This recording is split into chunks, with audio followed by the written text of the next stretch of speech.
नमस्कार मंडळी, श्री स्वामी समर्थ. तर इकडे मी प्लेन कपड्यावरती नॉट का लावते तर सांगते, कारण ब्लाऊजचा कापड ना उरला नव्हता आणि थोडाफार असेल तो कुठे गेला माहिती नाही.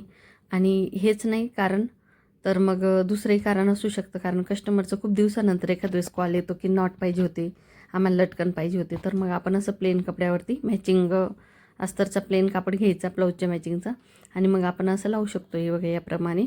तर बरोबर लटकनच्या खाली येतं, किंवा तुम्ही उभ्याही अशा नॉटच्या हे दोरीने आपण डिझाईन बनवू शकतो. तर एकच गोष्ट लक्षात आणायची की कोणत्याही गोष्टीला ना, तर फक्त विचार करत बसायचं नाही. आपल्याकडे उत्तर त्याचं तयारच पाहिजे, की हे झालं तर ते काय करायचं, ते झालं ते काय करायचं. कारण ट्रेलर लोकही तशीच करतात. तेही खूप खूप असे खूप परफेक्ट राहतात, त्यांच्याकडनं चुका होत नाही असं नसतं. तर आपण घरगुती शिवणाऱ्यांनी तसंच हे करायचं आणि एकदम कॉन्फिडन्सली कोणतंही काम हातात घ्यायचं. ट्रिक आवडली असेल तर एक लाईक आणि सबस्क्राईब नक्की करा.